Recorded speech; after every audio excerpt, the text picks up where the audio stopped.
আল গোরের সাথে একটা মিটিং হয়েছে। উনি জানেন উনি ইউএস এর ভাইস প্রেসিডেন্ট ছিলেন এবং ওনার সাথে ওনার যখন একবার তো ওনার অলমোস্ট প্রেসিডেন্ট হয়ে গিয়েছিলেন। যাক, আল গোরের সাথে মিটিং এর মূল ছিল গ্লোবাল জিও পলিটিক্স নিয়ে কথা হয়েছে এবং উনি অকুণ্ঠ সমর্থন জানিয়েছেন প্রফেসর ইউনূসের লিডারশিপে এবং উনি বলেছেন যে উনি বাংলাদেশের হয়ে কাজ করবেন, বাংলাদেশের বিষয়ে তার যথেষ্ট ইন্টারেস্ট আছে। আর মিটিং হয়েছে অ্যাগনেস ক্যালামার্ড, উনি সেক্রেটারি জেনারেল অ্যামনেস্টি ইন্টারন্যাশনালের, ওনার সাথে একটা বড় মিটিং হয়েছে। উনি বাংলাদেশের আমরা যে ন্যাশনাল হিউম্যান রাইটস কমিশন, এটা যে গভর্নমেন্টের স্টেটের এটার পুনর্গঠন নিয়ে উনি ডিসকাশন হয়েছে। রোহিঙ্গা ইস্যু, আপনি জানেন রোহিঙ্গা ইস্যু আমি একটু আগে বলেছি, যেটা আবার গ্লোবালি যথেষ্ট মানে প্রফেসর ইউনূস চাচ্ছেন যাতে এই ইস্যুটা গ্লোবালি এটা আবার জন্য ডিসকাস হয়, গ্লোবাল ফোকাসে যাতে আসে এবং গ্লোবাল ম্যাপের এই যে এত আলোচনা অন্যান্য অনেক, এটা যাতে ওয়ান অফ দ্য টপ একটা ইস্যু হিসেবে এমার্জ করে, সেটা নিয়ে আলাপ হয়েছে। এবং এনফোর্স ডিসঅ্যাপিয়ারেন্স নিয়ে খুব বড় আলাপ হয়েছে। আপনি জানেন ইন্টারন্যাশনাল হিউম্যান রাইটস গ্রুপগুলো এনফোর্স ডিসঅ্যাপিয়ারেন্স নিয়ে ভয়ঙ্কর খুবই চিন্তিত ছিলেন এবং ওইটার আলোকে যে র্যাবের উপরে যে একটা ইউএসএ যেই আপনি জানেন স্যাংশন ইম্পোজ করেছিল, সেটা 2021 সালের 10ই ডিসেম্বর, এটা মূলত ছিল এনফোর্স ডিসঅ্যাপিয়ারেন্সের জন্য।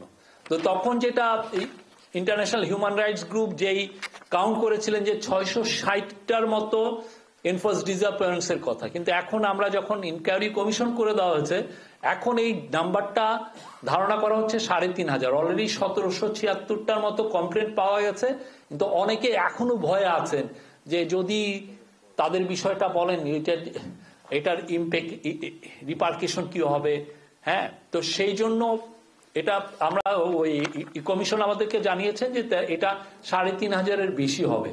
তো সেইটা নিয়েও অ্যাগনেস ক্যালামার্ডের সাথে কথা হয়েছে, এটা নিয়ে আমরা কি করতে যাচ্ছি, এদেরকে কিভাবে বিচারের আওতায় আনা যাবে, যারা যারা জড়িত ছিল তাদের বিষয়ে আমরা কি কি করছি সেটা নিয়ে আলাপ হয়েছে।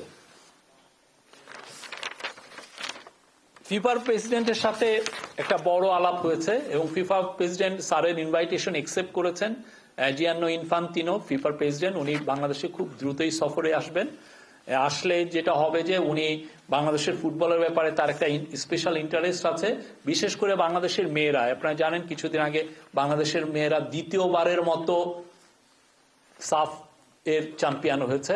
তো ওদের একটা যেটা আমরা দেখেছি যে তাদের ইনফ্রাস্ট্রাকচারে একটু অভাব আছে, তা অবশ্যই তারা অনেক ক্ষেত্রে অনেক বিষয় বলেছেন। তো সেই বিষয়টাও তারা ফিফা ইন্টারেস্ট শো করেছে যে তাদের বাংলাদেশের মেয়েদের ওমেন ফুটবলের ইনফ্রাস্ট্রাকচারে তারা ইনভেস্ট করবেন।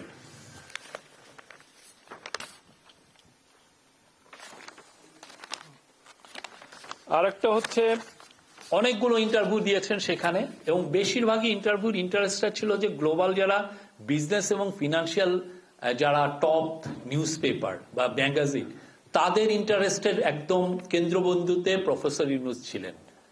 এটা একটা অভূতপূর্ব, মানে বাংলাদেশের ব্যাপারে তাদের ইন্টারেস্টটা আপনি দেখবেন যে চূড়ান্ত মাত্রায়। তো সেই জায়গায় প্রথমে এফটির একটা ইন্টারভিউ হয়েছে। এফটির ইন্টারভিউটা উনি দিয়েছেন মার্টিন উলফ হচ্ছে ওয়ার্ল্ডের one of the top journalist, এবং গিডিয়ান রাহমান উনি ওদের ফরেন এডিটর। ইকোনমিক্স ম্যাগাজিন, আপনি জানেন ইকোনমিক্স ম্যাগাজিন বাংলাদেশকে কিছুদিন আগে তাদের কান্ট্রি অফ দ্য ইয়ার ঘোষণা করেছে গ্লোবাল, এবং তাদের ফরেন এডিটর প্যাট্রিক ফুলিস আসছিলেন। এছাড়া রয়টার্স, কাইজিন মিডিয়া চায়নার এবং কোরিয়ান একটা মিডিয়ার সাথে ইন্টারভিউ দিয়েছেন। WEF এর 2-3টা ফোরামে উনি ইন্টারভিউ দিয়েছেন। আর